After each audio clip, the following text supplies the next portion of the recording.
ನಾವು ಇವತ್ತಿನ ವಿಡಿಯೋದಲ್ಲಿ ಪಿ ಲಂಕೇಶ್ ಅವರು ಬರೆದಿರುವಂತಹ ರೊಟ್ಟಿ ಎನ್ನುವಂತಹ ಶಾರ್ಟ್ ಸ್ಟೋರಿನ ಈ ವಿಡಿಯೋದಲ್ಲಿ ಡಿಸ್ಕಸ್ ಮಾಡೋಣ.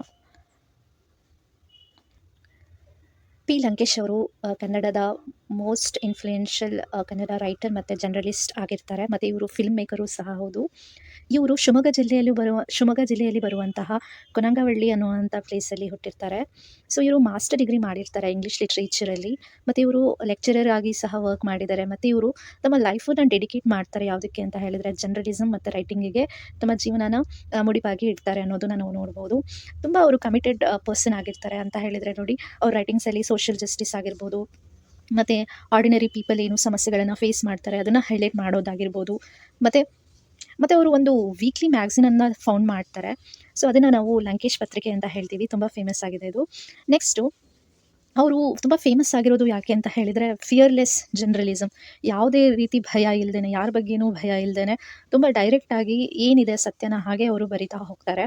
ಮತ್ತು ಸೋಷಿಯಲ್ ಇನ್ಜಸ್ಟಿಸ್ ಆಗಿರ್ಬೋದು, ಸೋಷಿಯಲ್ ಇನ್ಇಕ್ವಾಲಿಟಿ ಆಗಿರ್ಬೋದು, ಎಲ್ಲ ಬಗ್ಗೆನೂ ಅವರು ತುಂಬ ಚೆನ್ನಾಗಿ ಫಿಯರ್ಲೆಸ್ ಆಗಿ ಬರಿತಾ ಹೋಗ್ತಾರೆ. ಸೊ ಇವರು ಸ್ಟೋರೀಸು, ನಾವೆಲ್ಸು, ಪೋಯಮ್ಸು, ಎಸ್ಸೆಸ್ಗಳು ಬರೆದಿದ್ದಾರೆ. ಮತ್ತು ಅದು ತುಂಬ ರಿಯಲಿಸ್ಟಿಕ್ ಪೋರ್ಟ್ರೇಲ್ ಆಫ್ ಸೊಸೈಟಿ, ಸಮಾಜದ ಹೇಗಿದೆಯೋ ಹಾಗೆ ಅವರು ಬರಿತಾ ಹೋಗ್ತಾರೆ. ತುಂಬ ರಿಯಲಿಸ್ಟಿಕ್ ಆಗಿ ಬರಿತಾ ಹೋಗ್ತಾರೆ. ಮತ್ತು ತುಂಬ ಸಿಂಪಲ್ ಲ್ಯಾಂಗ್ವೇಜನ್ನು ಯೂಸ್ ಮಾಡ್ತಾರೆ. ಮತ್ತು ಹ್ಯೂಮನ್ ವ್ಯಾಲ್ಯೂಸ್ ಬಗ್ಗೆನೂ ಸಹ ಅವರು ಬರಿತಾ ಹೋಗ್ತಾರೆ. ಸೊ ಈ ಸ್ಟೋರಿ ಏನಿದೆ, ರೊಟ್ಟಿ ಅನ್ನುವಂತಹ ಸ್ಟೋರಿ ಇದೆ, ಒಂದು ಕಂಪ್ಯಾಷನ್ ಅಂತ ಹೇಳ್ಬೋದು. ಕಂಪ್ಯಾಷನ್, ಅನುಕಂಪ, ದಯೆ ಅಂತ ಏನು ಹೇಳ್ತೀವಿ. ಸೊ ಯಾರಿಗೆ ಅಂತ ಹೇಳಿದರೆ ಅಂಡರ್ ಪ್ರಿವಿಲೇಜ್ಡ್ ಅಂತ ಹೇಳಿದರೆ ಏನು ಫೆಸಿಲಿಟಿ ಆಗಿರ್ಬೋದು, ಎಕನಾಮಿಕಲಿ, ಸೋಷಿಯಲಿ ಏನು ಬ್ಯಾಕ್ವರ್ಡ್ ಇರ್ತಾರೆ, ಸೊ ಎಲ್ಲ ಫೆಸಿಲಿಟಿಯಿಂದ ವಂಚಿತರಿರ್ತಾರೆ, ಅಂಥವ್ರನ್ನ ನಾವು ಅಂಡರ್ ಪ್ರಿವಿಲೇಜ್ಡ್ ಅಂತ ಹೇಳ್ತೀವಿ. ಸೊ ಈ ಸ್ಟೋರಿ ಮೂಲಕ ಅವರು ರೀಡರ್ಗೆ ಕ್ರಿಟಿಕಲಿ ಥಿಂಕ್ ಮಾಡೋದಕ್ಕೆ ಯೋಚನೆ ಮಾಡೋ ಹಾಗೆ ಮಾಡ್ತಾರೆ. ಪಾವರ್ಟಿ ಬಗ್ಗೆ ಆಗಿರ್ಬೋದು, ಇನ್ಇಕ್ವಾಲಿಟಿ ಆಗಿರ್ಬೋದು, ಹ್ಯೂಮನ್ ಡಿಗ್ನಿಟಿ ಬಗ್ಗೆ ತುಂಬ ಡೀಪಾಗಿ ಯೋಚನೆ ಮಾಡೋ ಹಾಗೆ ಮಾಡ್ತಾರೆ. ಸೊ ಪಿ ಲಂಕೇಶ್ ಅವರು ಒಂದು ಮೋಸ್ಟ್ ರೆಸ್ಪೆಕ್ಟೆಡ್ ಫಿಗರ್ ಅಂತ ಹೇಳ್ಬೋದು. ಕನ್ನಡ ಸಾಹಿತ್ಯ ಆಗಿರ್ಬೋದು, ಜರ್ನಲಿಸಮ್ನಲ್ಲಿ ಯಾವತ್ತೂ ಮರೆಯೋಕ್ಕೆ ಆಗದೆ ಇರುವಂಥ ಪರ್ಸನ್ ಅಂತ ಹೇಳ್ಬೋದು. ಅವರು ಕೊಟ್ಟಿರುವಂಥ ಕಾಂಟ್ರಿಬ್ಯೂಷನ್ ಲಿಟ್ರೇಚರ್ಗೆ ತುಂಬ ಅಪಾರವಾಗಿದೆ ಆ್ಯಂಡ್ ವೆರಿ ಇಂಪಾರ್ಟೆಂಟ್ ಪರ್ಸನ್ ಅಂತ ನಾವು ಇಲ್ಲಿ ಹೇಳ್ಬೋದು. ಸೊ ಈ ಸ್ಟೋರಿ ಸ್ಟಾರ್ಟ್ ಆಗುತ್ತೆ. ಒಂದು ಏನಿರುತ್ತೆ ಅಂತ ಹೇಳಿದ್ರೆ ತುಂಬ ಹೀಟ್ ಇರುತ್ತೆ, ತುಂಬ ಬಿಸಿಲಿರುತ್ತೆ. ಇದು ಏನು ಒಂದು ಸಿಂಗಾರ್ಪೇಟ್ ಅನ್ನುವಂಥದ್ದು ರೈಲ್ವೆ ಸ್ಟೇಷನ್ ಇರುತ್ತೆ, ಅಲ್ಲಿ ಸ್ಟೋರಿ ಸ್ಟಾರ್ಟ್ ಆಗುತ್ತೆ. ಸೊ ಆ ಏನು ರೈಲ್ವೆ ಸ್ಟೇಷನ್ ಇದೆ ತುಂಬ ಕ್ರೌಡೆಡ್ ಇದೆ. ಅದು ಒಂದು ಸಮ್ಮರ್ ಡೇ ಆಗಿರುತ್ತೆ, ತುಂಬ ಹೀಟ್ ಇರುತ್ತೆ, ತುಂಬ ಬಿಸಿಲಿರುತ್ತೆ. ಸೊ ಒಂದು ಎಲ್ಡರ್ನಿ ವುಮನ್ ಇರ್ತಾಳೆ. ಓಕೆ, ಅವರು ಮನೆಗೆ ರಿಟರ್ನ್ ಹೋಗ್ತಾ ಇದ್ದಾರೆ. ಓಕೆ, ಒಂದು ವೀಕ್ ಅವ್ರ ಮಗಳು ಮನೆಗೆ ಸ್ಪೆಂಡ್ ಮಾಡಿ, ಸೊ ಏನು ಅವ್ರ ಬಾಣಂತನ ಮಾಡಿ, ಅವ್ರ ಮಗಳು ಏನು ಜಸ್ಟ್ ಬರ್ತ್ ಕೊಟ್ಟಿರ್ತಾರೆ ಅಥವಾ ಒಂದು ಮಗುನ ಜನ್ಮ ನೀಡಿರ್ತಾರೆ. ಸೊ ಅವ್ರ ಬಾಣಂತನ ಎಲ್ಲ ಮಾಡಿಬಿಟ್ಟು ಅವರು 1 ವೀಕ್ ಅಲ್ಲಿ ಟೈಮ್ ಸ್ಪೆಂಡ್ ಮಾಡಿ ಇವಾಗ ರಿಟರ್ನ್ ಹೋಗ್ತಾ ಇದ್ದಾರೆ. ಬಟ್ ಆ ಮಹಿಳೆ ಆ ರೈಲ್ವೆ ಸ್ಟೇಷನ್ ನೋಡಿ ಅವಳಿಗೆ ತುಂಬ ವಿಚಿತ್ರ ಅನಿಸುತ್ತೆ. ಯಾಕೆಂದರೆ ಆ ರೈಲ್ವೆ ಸ್ಟೇಷನಲ್ಲಿ ಫುಲ್ ಸ್ಮೋಕ್ ಇದೆ, ಕ್ಯಾಟಿಕ್ ಇದೆ, ತುಂಬ ಗಲಾಟೆ ಇದೆ, ಪ್ರೊಸೆಷನ್ಸ್ ನಡೀತಾ ಇದೆ, ಬ್ಯಾನರ್ಸ್ ಇದೆ, ಅದು ಓದೋದಕ್ಕೆ ಬರೋದಿಲ್ಲ ಅಂಥ ಬ್ಯಾನರ್ಸ್ ಇದೆ. ಆ್ಯಂಡ್ ತುಂಬ ಟೆನ್ಸ್ ಮತ್ತು ತುಂಬ ಕ್ವೈಟ್ ಆಗಿರ್ತಾಳೆ ಅವಳು. ತುಂಬ ಅವಳಿಗೆ ಫಿಯರ್ಫುಲ್ ಅನಿಸ್ತಾ ಇರುತ್ತೆ ಅದೆಲ್ಲ ನೋಡಿ. ಸೊ ಇದ್ರ ಬಗ್ಗೆ ಎಲ್ಲ ಅವ್ರ ಮಗಳ ಜೊತೆ ಮತ್ತು ಅಳಿಯನ ಜೊತೆ ಮಾತಾಡಬೇಕು ಅಂತ ಅನಿಸುತ್ತೆ ಅವ್ರಿಗೆ. ಬಟ್ ಅವರು ಅವಾಯ್ಡ್ ಮಾಡ್ತಾರೆ ಕಾನ್ವರ್ಸೇಷನು. ಸೊ ಏನು ಅವರ ತಾಯಿಗೆ ಆ ಮಹಿಳೆ ಏನು ಮಾಡ್ತಾಳೆ ಅಂದರೆ, ಆ ಮಹಿಳೆ ಬಂದಿರ್ತಾರೆ. ಸೊ ಅವರು ರೈಲ್ವೆ ಸ್ಟೇಷನಿಗೆ ಬಂದಿದ್ದಾರೆ ವಿತ್ ಸ್ಮಾಲ್ ಟ್ರಂಕ್ ತೊಗೊಂಡಿದ್ದಾರೆ, ಒಂದು ಬ್ಯಾಗ್ ತೊಗೊಂಡಿದ್ದಾರೆ. ಫ್ಯೂ ರೊಟ್ಟೀಸ್, ಅವ್ರ ಮಗಳು ಏನು ಮಾಡಿದ್ದಾರೆ ಅಂದರೆ ಅವರಿಗೆ ರೊಟ್ಟೀಸು, ಫ್ರೂಟ್ಸು ಪ್ಯಾಕ್ ಮಾಡಿ ಕೊಟ್ಟಿದ್ದಾರೆ. ಅದನ್ನು ತೊಗೊಂಡು ಅವರು ರೈಲ್ವೆ ಸ್ಟೇಷನ್ಗೆ ಬಂದಿದ್ದಾರೆ. ಸೊ ಏನು ಆ ರೈಲ್ವೆ ಸ್ಟೇಷನ್ ಇದೆ, ಆ ಮಗಳು ಮನೆ ಇದೆ, ಅವ್ರ ಮಗಳು ಮನೆಯಿಂದ ಒಂದು 4 ಕಿಲೋಮೀಟರ್ ದೂರ ಇರುತ್ತೆ. ಸೊ ಆ ಮಹಿಳೆ ಏನು ರೈಲ್ವೆ ಸ್ಟೇಷನ್ಗೆ ನಡ್ಕೊಂಡೇ ಬರ್ತಾರೆ. ರೈಲ್ವೆ ಸ್ಟೇಷನ್ 4 ಕಿಲೋಮೀಟರ್ ದೂರ ಇರುತ್ತೆ, ಅವ್ರ ಮಗಳು ಮನೆಯಿಂದ 4 ಕಿಲೋಮೀಟರ್ ದೂರ ಇರುತ್ತೆ. ಅವರು ನಡ್ಕೊಂಡೇ ಬರ್ತಾರೆ. ಸೊ ಏನು 2 ರುಪೀಸ್ ಸೇವ್ ಮಾಡ್ಕೊಳ್ತಾರೆ. ಓಕೆ, ಅವರು ರಿಕ್ಷಾದಲ್ಲಿ ಬಂದಿದ್ದರೆ 2 ರುಪೀಸ್ ಕೊಡಬೇಕಾಗುತ್ತೆ. ಆ 2 ರುಪೀಸ್ ಸೇವ್ ಮಾಡೋದಕ್ಕೆ ಅವರು ನಡ್ಕೊಂಡೇ ಬಂದಿರ್ತಾರೆ. ಸೊ ಬರ್ತಾರೆ ಅವರು, ಪ್ಲ್ಯಾಟ್ಫಾರ್ಮಿಗೆ ಬರ್ತಾರೆ. ರೈಲ್ವೆ ಸ್ಟೇಷನಲ್ಲಿ ತುಂಬ ಜನ ಇರ್ತಾರೆ, ತುಂಬ ಅಂದರೆ ಬಹಳಷ್ಟು ಜನ ಇರ್ತಾರೆ, ಕ್ರೌಡ್ ಇರುತ್ತೆ. ಸೊ ಅಲ್ಲಿ ನಿಲ್ಕೊಳ್ಳೋದಕ್ಕೂ ಜಾಗ ಇರೋಲ್ಲ. ಓಕೆ, ಅಷ್ಟು ಕ್ರೌಡ್ ಇರುತ್ತೆ. ಸೊ ಅವರಿಗೆ ನಿಲ್ಕೊಳ್ಳೋದಕ್ಕೂ ಜಾಗ ಇರಲ್ಲ. ಅದಕ್ಕೆ ಒಂದು ಪಿಲ್ಲರ್ ಹತ್ರ ಹೋಗಿ ಅವರು ನಿಲ್ಕೊಳ್ತಾರೆ. ಅಲ್ಲೇ ಒಬ್ಬ ವ್ಯಕ್ತಿನ ನೋಡ್ತಾರೆ. ಅವನು ಲಾಂಗ್ ಹೇರ್ಡ್ ಸ್ಟ್ರೇಂಜರ್ ಆಗಿರ್ತಾರೆ, ಒಬ್ಬ ಅಪರಿಚಿತ ಇರ್ತಾನೆ. ಅವ್ನ ಕೂದಲು ತುಂಬ ಲಾಂಗ್ ಇರುತ್ತೆ, ತುಂಬ ಡರ್ಟಿ ಬಟ್ಟೆನ ಹಾಕ್ಕೊಂಡಿರ್ತಾನೆ, ಕೊಳಕಾಗಿರುವಂಥ ಬಟ್ಟೆ ಆಗಿರ್ತಾನೆ, ತುಂಬ ಸ್ಟಿಲ್ನೆಸ್ ಆಗಿರ್ತಾನೆ. ಅವನು ತುಂಬ ಸುಸ್ತಾಗಿದ್ದಾನೆ ಅಂತ ಅಲ್ಲಿ ಅವನಿಗೆ ನೋಡಿದರೆ ಅನಿಸ್ತಾ ಇರುತ್ತೆ. ಅವ್ನ ಫೇಸ್ ನೋಡಿದರೆ ತುಂಬ ಎಕ್ಸಾಸ್ಟೆಡ್ ಆಗಿದೆ, ತುಂಬ ಇಲ್ನೆಸ್, ಏನೋ ಒಂದು ಕಾಯಿಲೆ ಇದೆ ಅಥವಾ ತುಂಬ ಪೇನ್ ಇದೆ, ಮತ್ತು ಕಣ್ಣಲ್ಲಿ ತುಂಬ ಆ್ಯಂಗರ್ ಇದೆ, ಪೇನ್ ಇದೆ ಅನ್ನುವಂಥದ್ದು ಗೊತ್ತಾಗುತ್ತೆ ಆ ವ್ಯಕ್ತಿಗೆ ನೋಡಿದರೆ. ಸೊ ಆ ವ್ಯಕ್ತಿನ ನೋಡಿಬಿಟ್ಟು ಇವಳಿಗೆ ತುಂಬ ಭಯ ಅನಿಸ್ತಾ ಇರುತ್ತೆ, ಅನ್ಈಸಿ ಅನಿಸ್ತಾ ಇರುತ್ತೆ, ಅನ್ಕಂಫರ್ಟಬಲ್ ಅಂತ ಅನಿಸ್ತಾ ಇರುತ್ತೆ. ಸೊ ಅದಕ್ಕೆ ಸ್ವಲ್ಪ ದೂರ ಅವಳು ಹೋಗಿ ನಿಲ್ಕೊಳ್ತಾಳೆ. ಮತ್ತು ಅವಳು ಹೋದ ತಕ್ಷಣ ಆ ಮ್ಯಾನು ಸಹ, ಏನು ಆ ವ್ಯಕ್ತಿ ಇರ್ತಾನೆ ಅವನು ಸಹ ಅವಳ ಮೂಮೆಂಟ್ಸನ್ನ ಫಾಲೋ ಮಾಡ್ತಾನೆ. ಅವಳನ್ನ ಸುಮ್ಮನೆ ಗುರಾಯಿಸ್ಕೊಂಡು ನೋಡ್ತಾನೆ ಇರ್ತಾನೆ ಅವಳಿಗೆ. ಸೊ ಇದು ಅವಳಿಗೆ ಒಂಥರ ಭಯ ಸಿಚುವೇಶನ್ ಆಗುತ್ತೆ. ಸೊ ಅವಳು ಅಲ್ಲಿರುವಂಥ ಕಮ್ಯೂಟರ್ಸ್ ಅಂತ ಹೇಳಿದ್ರೆ ಏನು ಟ್ರೈನಲ್ಲಿ ಟ್ರಾವೆಲ್ ಮಾಡುತ್ತಾ ಇರ್ತಾರಲ್ವ, ಅವ್ರ ಗಮನ ಸೆಳೆಸೋದಕ್ಕೆ ನೋಡ್ತಾಳೆ ಅಲ್ಲಿ. ಸೊ ಯಾರೂ ಸಹ ಅಲ್ಲಿ ಅವಳನ್ನ ನೋಡೋದಿಲ್ಲ. ಅವಳಿಗೆ ಒಂಥರ ಭಯ ಅಂತ ಅನಿಸ್ತಾ ಇರುತ್ತೆ ಅದು ಆ ವ್ಯಕ್ತಿನ ನೋಡಿ. ತುಂಬ ಗಾಬರಿ ಆಗ್ತಾ ಇರುತ್ತೆ ಮತ್ತು ಅವಳು ವೇಟ್ ಮಾಡ್ತಾಳೆ. ಅಲ್ಲಿ ರೈಲ್ವೆ ವರ್ಕರ್ ಅಪ್ಡೇಟ್ ಮಾಡ್ತಾರೆ, ನೋಟಿಸ್ ಬೋರ್ಡಲ್ಲಿ ಅವರು ಅಪ್ಡೇಟ್ ಮಾಡ್ತಾರೆ. ಟ್ರೈನ್ ಏನಿದೆ ಡಿಲೇ ಆಗುತ್ತೆ, 1 ಅವರ್ ಡಿಲೇ ಆಗುತ್ತೆ ಅಂತ ಅವರು ನೋಟಿಸ್ ಬೋರ್ಡಲ್ಲಿ ಅದನ್ನು ಅಪ್ಡೇಟ್ ಮಾಡ್ತಾ ಇರ್ತಾರೆ. ಸೊ ಅವಳು ರಿಲೀವ್ ಆಗುತ್ತೆ. ಯಾಕೆಂದರೆ ನೆಕ್ಸ್ಟ್ ಅವಳು ರಿಲೀಫ್ ಫೀಲ್ ಮಾಡ್ತಾಳೆ. ಯಾಕೆಂದರೆ ಆ ವ್ಯಕ್ತಿ ಏನಿರ್ತಾನೆ ಅವನು ಬೇರೆ ಕಡೆ ನೋಡ್ತಾ ಇರ್ತಾರೆ. ಅಬ್ಬಾ! ಅವನು ಇವಾಗ ಬೇರೆ ಕಡೆ ನೋಡ್ತಾ ಇದ್ದಾನೆ ಸದ್ಯ ಅಂತ ಅವಳಿಗೆ ಒಂದು ಸ್ವಲ್ಪ ರಿಲೀಫ್ ಆಗುತ್ತೆ. ಸೊ ಅವಳು ತುಂಬ ವೇಟ್ ಮಾಡ್ತಾ ಇರ್ತಾಳೆ. ಅಂದರೆ ತುಂಬ ಅಂದರೆ ಮಕ್ಕಳು ಅವ್ರ ಮನೆಗೆ ಹೋಗಬೇಕು, ಮಕ್ಕಳನ್ನ ನೋಡಬೇಕು ಅಂತ ಅವಳು ತುಂಬ ಅರ್ಜೆಂಟ್ ಮಾಡ್ಕೊತಾ ಇರ್ತಾಳೆ. ಮತ್ತು ಅದೇ ಆವಾಗಲೇ ಏನಾಗ್ತಿರುತ್ತೆ ಅಂದರೆ ಅವ್ರಿಗೆ ಹಂಗರ್ ಆಗ್ತಾ ಇರುತ್ತೆ, ಅಂದರೆ ತುಂಬ ಹಸಿವಾಗ್ತಾ ಇರುತ್ತೆ. ಅದಕ್ಕೆ ಅವರು ಬ್ಯಾಗ್ ಓಪನ್ ಮಾಡಿ ಏನು ಒಂದು ರೊಟ್ಟಿನ ತಗೊಂಡು ತಿಂತಾ ಇರ್ತಾರೆ. ರೊಟ್ಟಿ ತೊಗೊಳ್ತಾರೆ ಬ್ಯಾಗಿಂದ. ಸೊ ರೊಟ್ಟಿ ತಗೊಂಡಾದ್ಮೇಲೆ ಮತ್ತೆ ಅದು ರ್ಯಾಪ್ ಮಾಡಿ ಅವರು ಬ್ಯಾಗಲ್ಲಿ ಇಟ್ಕೊಳ್ತಾ ಇರ್ತಾರೆ. ಪೇಪರಲ್ಲಿ ಮರ್ಚಿಬಿಟ್ಟು ಮತ್ತೆ ರೊಟ್ಟಿಗಳನ್ನು ಅವ್ರು ಬ್ಯಾಗಲ್ಲಿ ಇಟ್ಕೊಳ್ತಾ ಇರ್ತಾರೆ. ಸೊ ಇದನ್ನು ಒಬ್ಬ ಸ್ಟ್ರೇಂಜರ್ ಏನಿರ್ತಾನೆ ಅವನು ನಿಲ್ಕೊಂಡಿರ್ತಾನಲ್ವಾ, ಆ ಸ್ಟ್ರೇಂಜರ್ ಅವನು ದೂರದಿಂದ ನೋಡ್ತಾನೆ. ತುಂಬ ಅಂದರೆ ತುಂಬ ಗುರಾಯಿಸ್ಕೊಂಡು ನೋಡ್ತಿರ್ತಾನೆ. ಅಂದರೆ ತುಂಬ ಅವನಿಗೆ ಹಸಿವಾಗುತ್ತೆ, ಹಂಗರ್ ಅಂದರೆ ಓಕೆ. ಸೊ ಏನು ಮಾಡಿಬಿಡ್ತಾನೆ ಅಂದರೆ ಇವನು ನೋಡ್ತಾ ಇರೋದನ್ನು ನೋಡಿಬಿಟ್ಟು ಅವಳು ಹೆದರ್ಕೊಂಡ್ಬಿಟ್ಟು ಏನು ಮಾಡ್ತಾಳೆ, ಅವಳು ಕ್ವಿಕ್ಕಾಗಿ ಆ ಫುಡ್ಡನ್ನು ಒಳಗಡೆ ಇಟ್ಕೊಳ್ಳೋದಕ್ಕೆ ಹೋಗ್ತಾ ಇರ್ತಾಳೆ.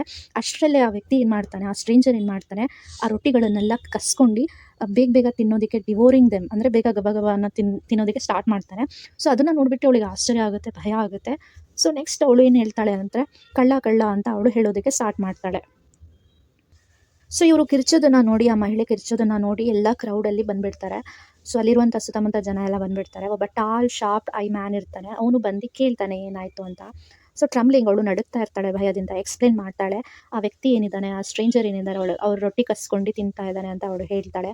ಸೊ ಆ ವ್ಯಕ್ತಿ ಹೇಳ್ತಾನೆ, ಆ ಶಾರ್ಪ್ ಐ ಮ್ಯಾನ್ ಹೇಳ್ತಾನೆ, ಫಾರ್ ಕ್ಲಾರಿಫಿಕೇಷನ್ ಅವನು ರೊಟ್ಟಿ ತಾನೇ ಕಸ್ಕೊಂಡಿರೋದು, ಚಿನ್ನ ಬಂಗಾರ ಏನಲ್ವಲ್ಲ ಅಂತ ಅವನು ಹೇಳಿದಾಗ ಅವಳು ಹೇಳ್ತಾಳೆ, man snatch Har food and is eating now ಅಂತ ಹೇಳ್ತಾನೆ. ಅಂದರೆ ಅವನು ಕಸ್ಕೊಂಡು ತಿಂತಾ ಇರೋದು ನನ್ನ ರೊಟ್ಟಿ ಅಂತ ಅವಳು ಇಲ್ಲಿ ಹೇಳ್ತಾಳೆ. ಸೊ ಅಲ್ಲಿ ಏನು ಆ ಬೆಗ್ಗರ್ ಇರ್ತಾನೆ, ಆ ಸ್ಟ್ರೇಂಜರ್ ಇರ್ತಾನೆ, ಅವನು ಯಾರ ಬಗ್ಗೆನೂ ತಲೆ ಕೆಡಿಸ್ಕೊಂಡಾನೆ, ತುಂಬ ಹಸಿವಾಗಿರುತ್ತೆ, ಅವನು ಗಬ ಗಬ ಅಂತ ತಿಂತಾ ಇರ್ತಾನೆ. ಸೊ ರಿಯಾಲಿಟಿ ಏನು ಅಂತಲೇ ಅವನಿಗೆ ಗೊತ್ತಾಗ್ತಾ ಇಲ್ಲ. ಅವನಿಗೆ ತುಂಬ ಹಸಿವಾಗಿದೆ, ಅವನು ಅದಕ್ಕೆ ರೊಟ್ಟಿ ತಿಂತಾ ಇದ್ದಾನೆ. ಸೊ ಆನ್ ಲುಕ್ಕರ್ಸ್, ಅಲ್ಲಿರುವಂಥ ಸುತ್ತಮುತ್ತ ಜನ ಅವನನ್ನು ನೋಡ್ತಾ ಇರ್ತಾರೆ, ಹೇಗೆ ತಿಂತಾ ಇದ್ದಾನಲ್ಲ ಅಂತ ಅವರೆಲ್ಲರೂ ನೋಡ್ತಾ ಇರ್ತಾರೆ. ಶಾರ್ಪ್ ಐಡ್ ಮ್ಯಾನ್ ಕೇಳ್ತಾನೆ ವುಮನ್ಗೆ, ಯಾಕೆ ನೀನು ಅಷ್ಟು ಇದು ಒಂದು ಚಿಕ್ಕ ವಿಷಯನ ದೊಡ್ಡದು ಮಾಡ್ತಾ ಇದೀಯಾ ಅಂತ ಇಲ್ಲಿ ಅವ್ರಿಗೆ ಮಹಿಳೆಗೆ ಹೇಳ್ತಾರೆ. ಸೊ ನಾವೇನೋ ಏನೋ ದೊಡ್ಡದಾಗ್ಬಿಟ್ಟಿದೆ ಅಂತ ಅಂದ್ಕೊಂಡ್ವಿ, ಅವನು ರೊಟ್ಟಿ ತಾನೇ ತಿಂತಾ ಇರೋದು, ಅದೇನು ದೊಡ್ಡ ವಿಷಯನ ಅಂತ ಇಲ್ಲಿ ಹೇಳಿದಾಗ, ಸೊ ಇಲ್ಲಿ ಕ್ರೌಡಲ್ಲಿರುವಂಥವ್ರು ಕೆಲವೊಬ್ಬರು ನಗೋದಕ್ಕೆ ಸ್ಟಾರ್ಟ್ ಮಾಡ್ತಾರೆ. ಸೊ ಇದನ್ನೆಲ್ಲ ನೋಡಿಬಿಟ್ಟು ಅವಳಿಗೆ ತುಂಬ ಹೆಲ್ಪ್ಲೆಸ್ನೆಸ್ ಅಂತ ಅನ್ನಿಸ್ತಾ ಹೋಗುತ್ತೆ. ಸೊ ತುಂಬ ಫ್ರಸ್ಟ್ರೇಷನ್ ಆಗಿಬಿಡುತ್ತೆ ಅವಳು. ಡಿಫೆಂಡ್ ಮಾಡ್ತಾಳೆ ಅವಳು.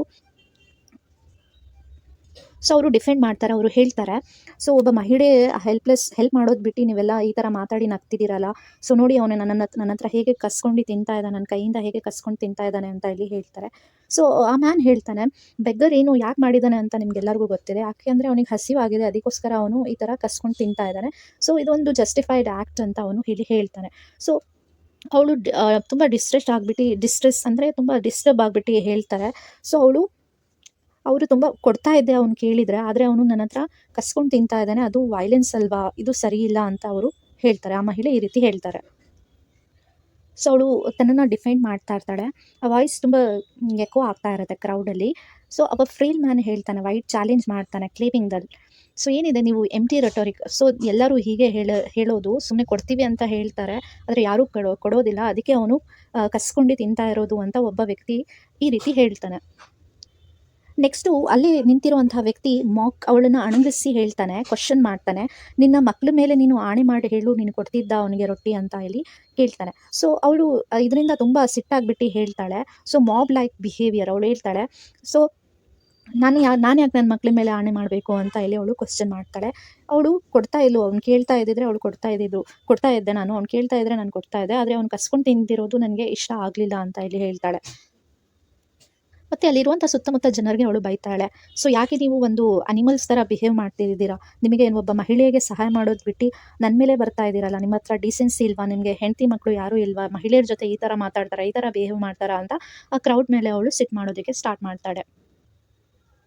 ಸೊ ಸೊ ಅವಳು ಎಲ್ಲರಿಗೂ ಹೇಳ್ತಾಳೆ, ಬೈ ಸ್ಟ್ಯಾಂಡರ್ಡ್ಸ್ ಏನಿರ್ತಾರೆ, she is calling them all dogs, ನೀವೆಲ್ಲ ನಾಯಿಗಳು, ನಿಮಗೆ ಸ್ವಲ್ಪನೂ ಈ ಕರುಣೆ ಅನ್ನೋದೇ ಇಲ್ಲ, ಮಹಿಳೆಯ ಜೊತೆ ಈ ರೀತಿ ಮಾತಾಡ್ತಿರಲ್ಲ ಅಂತ ಅವಳು ನಾಯಿಗಳು ಅಂತ ಹೇಳ್ತಾರೆ. ಸೊ ಇದರಿಂದ ಜನ ಅಲ್ಲಿರುವಂಥವ್ರು ತುಂಬ ಸಿಟ್ಟಾಗ್ಬಿಡ್ತಾರೆ. ಮತ್ತು ಹೇಳ್ತಾಳೆ ಅವಳ ಮೇಲೆ ಅಟ್ಯಾಕ್ ಮಾಡೋದಕ್ಕೆ ಹೋಗ್ಬಿಡ್ತಾರೆ. ಅವಳು ಹೇಳ್ತಾರೆ, ನೆಕ್ಸ್ಟು ಕ್ರೌಡ್ ಏನು ಮಾಡ್ತಾರೆ, ವೈಲೆಂಟ್ ಆಗಿಬಿಡುತ್ತೆ. ಸೊ ಅವ್ಳ ಮೇಲೆ ಬಯೋದಕ್ಕೆ ಸ್ಟಾರ್ಟ್ ಮಾಡ್ತಾರೆ, ನೀನು ನಮಗೆಲ್ಲ ಡಾಗ್ಸ್ ಅಂತ ಹೇಳ್ತಾ ಇದೆಯಾ, ಸೊ ಎಲ್ಲರೂ ಇವಳಿಗೆ ಒಂದು ಪಂಚ್ ಕೊಡಿ ಫೇಸ್ ಮೇಲೆ ಹೊಡೆದ್ಬಿಡ್ರಿ ಅಂತ ಹೇಳಿ ಹೇಳ್ತಾರೆ. ಸೊ ಅವಳು ಎಷ್ಟು ಜಂಬ ನೋಡಿ, ಇವಳಿಗೆ ಎಷ್ಟು ಆರೋಗ್ಯನ್ಸ್ ಇದೆ ಅಂತ ಜನ ಎಲ್ಲ ಕ್ರೌಡ್ ಎಲ್ಲ ಅವಳಿಗೆ ಬಯೋದಕ್ಕೆ ಸ್ಟಾರ್ಟ್ ಮಾಡ್ತಾರೆ. ಸೊ ಅಲ್ಲಿರುವಂಥ ಸುತ್ತಮುತ್ತ ಜನ ಏನು ಮಾಡ್ತಾರೆ, ಅವಳು ಟ್ರಂಕನ್ನು ಎಸೆಯೋದಕ್ಕೆ ಬರ್ತಾರೆ, ಬ್ಯಾಗನ್ನು ಕಸ್ಕೊಳ್ಳೋದಕ್ಕೆ ಬರ್ತಾ ಇರ್ತಾರೆ. ಸೊ ಅವಳು ಕೈಯಲ್ಲಿ ಸ್ಲಿಪ್ಪರ್ ತೊಗೊಂಡ್ಬಿಟ್ಟು ಅವಳು ಹೆದರ್ಸೋಕೆ ಹೋಗ್ತಾಳೆ ಜನನ, ಇದನ್ನು ಯಾರಾದರೂ ಮುಟ್ಬಿಟ್ರೆ ನಾನು ಸ್ಲಿಪ್ಪರಲ್ಲಿ ಹೊಡೆದ್ಬಿಡ್ತೀನಿ ಅಂತ ಹೇಳಿ ಅವಳು ಹೇಳ್ತಾರೆ. ಆದರೆ ಜನ ಎಲ್ಲ ಅವಳು ನೋಡಿ ನಗ್ತಾ ಇರ್ತಾರೆ, ಇಷ್ಟು ಚಿಕ್ಕ ವಿಷಯನ ದೊಡ್ಡ ವಿಷಯ ಮಾಡಿಬಿಟ್ಲು ಅಂತ ಹೇಳಿ ಅವಳು ನೋಡಿ ಜನ ಎಲ್ಲ ನಗ್ತಾ ಇರ್ತಾಳೆ. ಅವಳು ತುಂಬ ಹೆಲ್ಪ್ಲೆಸ್ ಆಗಿ ಫೀಲ್ ಮಾಡ್ತಾ ಇರ್ತಾಳೆ. ಸೊ ಇಷ್ಟರಲ್ಲಿ ಯಾರೋ ಅಲ್ಲಿ ಕೂಗ್ತಾರೆ, ಏನು ಅಂತ ಹೇಳಿದ್ರೆ ಪೊಲೀಸ್ ಬರ್ತಾ ಇದ್ದಾರೆ ಅಂತ ಹೇಳಿದಾಗ ಅವಳಿಗೆ ಸ್ವಲ್ಪ ರಿಲೀಫ್ ಅಂತ ಅನಿಸುತ್ತೆ. ಸೊ ಇಷ್ಟರಲ್ಲೇ ಅಲ್ಲಿ ಪೊಲೀಸ್ ವ್ಯಾನ್ ಬರ್ತಾರೆ. ಕ್ರೌಡನ್ನ ಎಲ್ಲ ದೂರ ಅಂದರೆ ಕ್ರೌಡನ್ನ ಬೇರೆ ಮಾಡ್ತಾರೆ. ಅಂದರೆ ಅಲ್ಲಿರುವಂಥ ಜನರನ್ನೆಲ್ಲ ಹೆದರಿಸಿ ಓಡಿಸ್ತಾರೆ. ಅಲ್ಲಿರೋ ಮಹಿಳೆ ಏನು ಮಾಡ್ತಾಳೆ, ಅವಳು ಜೋರಾಗಿ ಅಳೋದಕ್ಕೆ ಸ್ಟಾರ್ಟ್ ಮಾಡ್ತಾಳೆ. ಸೊ ಅವಳ ಬ್ಯಾಗ್ ಯಾರು ಈ ಜನ ಎಲ್ಲ ಕಸ್ಕೊಂಡಿರ್ತಾರಲ್ಲ, ಅವ್ರ ಬ್ಯಾಗನ್ನ ಅವಳಿಗೆ ವಾಪಸ್ ಕೊಡ್ತಾರೆ ಪೊಲೀಸ್ ಬಂದು. ಮತ್ತು ಆ ಬೆಗರ್ನ ಅಪ್ರೋಚ್ ಮಾಡ್ತಾರೆ. ಸೊ ಅವ್ರಿಗೆ ಅವ್ನ ತಲೆ ಮೇಲೆ ಒಂದು ಬ್ಯಾಟನ್ ಅಂದರೆ ಇದು ಒಂದು ಕೋಲ್ ತಗೊಂಡು ಬಂದಿರ್ತಾರಲ್ಲ ಪೊಲೀಸವರು, ಆ ಕೋಲಿಂದ ಆ ಬೆಗ್ಗರ್ಗೆ ಹೊಡಿತಾರೆ. ಮತ್ತು ಅಲ್ಲಿ ಸೈಲೆನ್ಸ್ ಮಾಡ್ತಾರೆ, ಕ್ರೌಡ್ ಏನು ಗಲಾಟೆ ಮಾಡ್ತಾ ಇರುತ್ತೆ ಅವ್ರಿಗೆಲ್ಲ ಸೈಲೆಂಟ್ ಮಾಡ್ತಾರೆ ಅವರು. ಸೊ ಆ ಪೊಲೀಸವರು ಹೊಡೆದಿರೋದ್ರಿಂದ ಆ ಬೆಗ್ಗರ್ ತಲೆಯಿಂದ ರಕ್ತ ಬರೋದಕ್ಕೆ ಸ್ಟಾರ್ಟ್ ಆಗಿಬಿಡುತ್ತೆ. ಸೊ ಏನು ಮತ್ತೆ ಆ ಬೆಗ್ಗರ್ ಭಯದಿಂದ ನಡುಗ್ತಾ ಇರ್ತಾನೆ. ಸೊ ತುಂಬ ಬ್ಲಡ್ ಅವನ ತಲೆಯಿಂದ ಬರ್ತಾ ಇರುತ್ತೆ. ಸೊ ಅವನನ್ನು ಅಲ್ಲಿಂದ ಫಿಯರ್ಫುಲಿ ಪುಷಿಂಗ್ ಅವನನ್ನು ಅಲ್ಲಿಂದ ತಳ್ಳಿಬಿಡ್ತಾರೆ. ಸೊ ಅವನು ಬ್ಲೀಡಿಂಗ್ ಮ್ಯಾನ್, ಅವ್ನು ರಕ್ತ ಬರ್ತಿರುವಂತಹ ಮ್ಯಾನನ್ನು ನೋಡಿಬಿಟ್ಟು ಅಲ್ಲಿರುವಂಥ ಕ್ರೌಡ್ ಎಲ್ಲ ಏನು ಮಾಡ್ತಾರೆ, ಅವರು ಸಿಟ್ಟನ್ನು ತೋರಿಸ್ತಾರೆ. ಪೊಲೀಸ್ ಮ್ಯಾನ್ ಎಂಥ ವ್ಯಕ್ತಿ, ಇವನಿಗೆ ಸ್ವಲ್ಪನೂ ಕರುಣೆ ಇಲ್ಲ, ಅವನೇನು ಕಳ್ತನ ಮಾಡಿದಾನ, ಒಂದು ರೊಟ್ಟಿ ತಿಂದಿರೋದಕ್ಕೆ ಹೇಗೆ ಹೊಡೆದ್ಬಿಟ್ಟಿದ್ದಾನೆ, ರಕ್ತ ಬರ್ತಿದೆ ಅಂತ ಹೇಳಿ ಆ ಪೊಲೀಸ್ ಮ್ಯಾನಿಗೆ ಬೈಯೋದಕ್ಕೆ ಸ್ಟಾರ್ಟ್ ಮಾಡ್ತಾರೆ. ಎಂಥ ಪೊಲೀಸ್ ಮ್ಯಾನ್ ಇವನು, ಎಂಥ ಕ್ರೂಯಲ್, ಇವನು ರೊಟ್ಟಿ ತಿನ್ನೋದಕ್ಕೆ ಇಷ್ಟು ಹೊಡಿತಿದ್ದಾನಲ್ಲ ಅಂತ ಹೇಳಿ ಎಲ್ಲ ಏನು ಕ್ರೌಡ್ ಇರ್ತಾರೆ ಅವನ ಮೇಲೆ ಸಿಟ್ ಮಾಡೋದಕ್ಕೆ ಹೋಗ್ತಾರೆ ಪೊಲೀಸ್ ಮ್ಯಾನ್ ಮೇಲೆ. ಸೊ ಅಲ್ಲಿ ಆಗ್ತಿರುವಂಥ ವೈಲೆನ್ಸನ್ನು ನೋಡಿಬಿಟ್ಟು ವುಮೆನ್ ರಿಕ್ವೆಸ್ಟ್ ಮಾಡ್ಕೊತಾಳೆ. ಸೊ ಯಾರೂ ಹೊಡೆಯೋಕ್ಕೆ ಹೋಗಬೇಡಿ ಅಂತ ಅವರು ರಿಕ್ವೆಸ್ಟ್ ಮಾಡ್ಕೊತಾರೆ. ಸೊ ಅಲ್ಲಿ ಆ ಬ್ಲೀಡಿಂಗ್ ಮ್ಯಾನ್ ಏನು ಆ ವ್ಯಕ್ತಿ ಬರ್ತಾ ಇರತ್ತೆ. ಸೊ ಅವ್ನು ಥೀಫ್ ಏನಿರ್ತಾನೆ, ರೊಟ್ಟಿ ತಿಂದಿರ್ತಾನೆ, ಅವ್ನ ಬ್ಲೀಡಿಂಗ್ ತುಂಬ ಜಾಸ್ತಿ ಆಗ್ತಾ ಇರತ್ತೆ. ಅವಳನ್ನು ಕನ್ಫರ್ಟ್ ಮಾಡಬೇಕು ಅಂತ ಅನಿಸುತ್ತೆ, ಆದರೆ ಅವಳಿಗೆ ಭಯ ಆಗ್ತಾ ಇರುತ್ತೆ. ಅವನ ಹತ್ರ ಹೋಗೋದಕ್ಕೆ ಅವಳು ಭಯ ಆಗ್ತಾ ಇರತ್ತೆ. ಅವಳು ತುಂಬ ನರ್ವಸ್ ಆಗಿಬಿಡ್ತಾಳೆ. ಪೊಲೀಸ್ ಮ್ಯಾನ್ ಬ್ಲೇಮ್ ಮಾಡ್ತಾರೆ ಅವ್ರಿಗೆ, ನೋಡು ನಿನ್ನಿಂದ ಎಷ್ಟೊಂದು ಪ್ರಾಬ್ಲಮ್ ಕ್ರಿಯೇಟ್ ಆಯಿತು, ಈ ರೈಲ್ವೆ ಸ್ಟೇಷನಲ್ಲೆಲ್ಲ ಎಷ್ಟು ಗಲಾಟೆ ಆಯಿತು ಅಂತ ಹೇಳಿ ಪೊಲೀಸ್ ಮ್ಯಾನ್ ಅವಳಿಗೆ ಬ್ಲೇಮ್ ಮಾಡ್ತಾರೆ.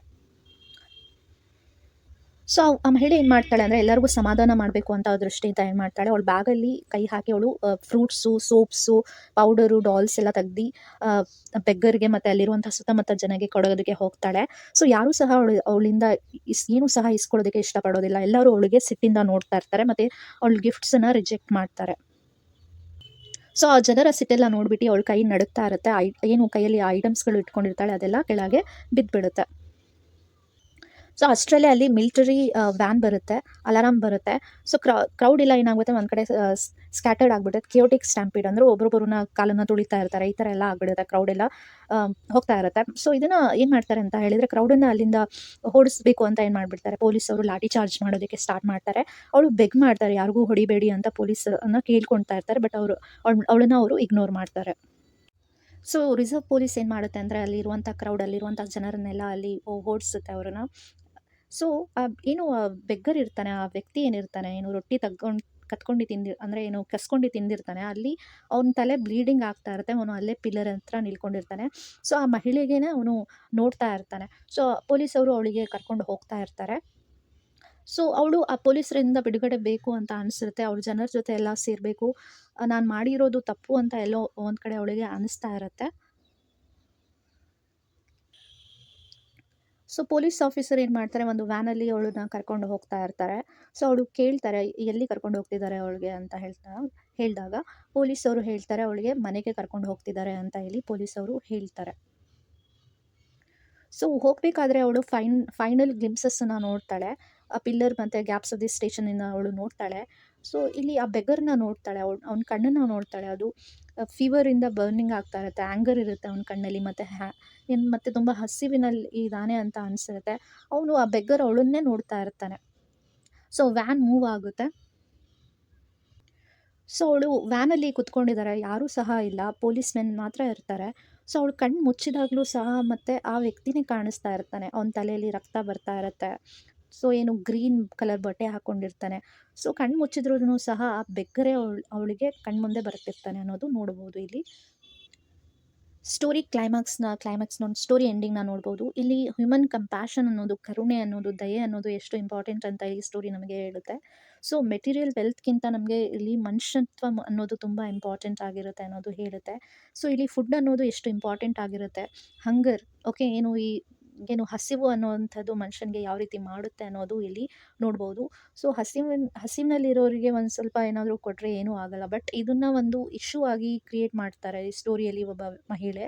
ಸೊ ಅದರಿಂದ ಎಷ್ಟೊಂದು ಪ್ರಾಬ್ಲಮ್ ಕ್ರಿಯೇಟ್ ಆಗುತ್ತೆ. ಮತ್ತು ಸಮಾಜದಲ್ಲಿ ಹೇಗೆ ಅದನ್ನು ನೋಡ್ತಾರೆ, ಹೇಗೆ ಶೋಷಣೆಗೆ ಒಳಗಾಗ್ತಾರೆ ಅನ್ನೋದು ಈ ಹಸಿವಿನ ಮೂಲಕ ಏನು ರೈಟರ್ ತುಂಬ ಚೆನ್ನಾಗಿ ತೋರಿಸಿದ್ದಾರೆ. ತುಂಬ ರಿಯಲಿಸ್ಟಿಕ್ ಸಿಂಪಲ್ ಲ್ಯಾಂಗ್ವೇಜಲ್ಲಿ ರಿಯಲಿಸ್ಟಿಕ್ ಕ್ಯಾರೆಕ್ಟರ್ಸ್ ಮೂಲಕ ಅವರು ತುಂಬ ಚೆನ್ನಾಗಿ ಸ್ಟೋರಿನ ಇಲ್ಲಿ ಪ್ರೆಸೆಂಟ್ ಮಾಡಿದ್ದಾರೆ. ಇಲ್ಲಿ ಸೋಷಿಯಲ್ ಇನ್‌ಇಕ್ವಾಲಿಟಿ ಅನ್ನೋದು ತುಂಬ ಚೆನ್ನಾಗಿ ತೋರಿಸಿದ್ದಾರೆ. ಸೊ ಇಲ್ಲಿ ಮತ್ತೆ ಈ ಸ್ಟೋರಿ ಹೇಳುತ್ತೆ ಇಂಪಾರ್ಟೆನ್ಸ್ ಆಫ್ ಕೈಂಡ್ನೆಸ್, ಡಿಗ್ನಿಟಿ ಮತ್ತು ಸೋಷಿಯಲ್ ರೆಸ್ಪಾನ್ಸಿಬಿಲಿಟಿ ಅನ್ನೋದು ತುಂಬ ಇಂಪಾರ್ಟೆಂಟ್ ಅಂತ. ಸೊ ಈ ಸ್ಟೋರಿಯಲ್ಲಿ ನಾವು ಇಂಪಾರ್ಟೆಂಟ್ ಥೀಮ್ಸ್ ಅಂತ ನೋಡಿದರೆ poverty, hunger, human dignity, compassion and ಜನರಾಸಿಟಿ, social inequality, the value of food, humanity in difficult circumstances ಅನ್ನುವಂಥದ್ದು ಇಂಪಾರ್ಟೆಂಟ್ ಥೀಮ್ಸ್ ಆಗಿ ಈ ಸ್ಟೋರಿಯಲ್ಲಿ ನಾವು ನೋಡ್ಬೋದು.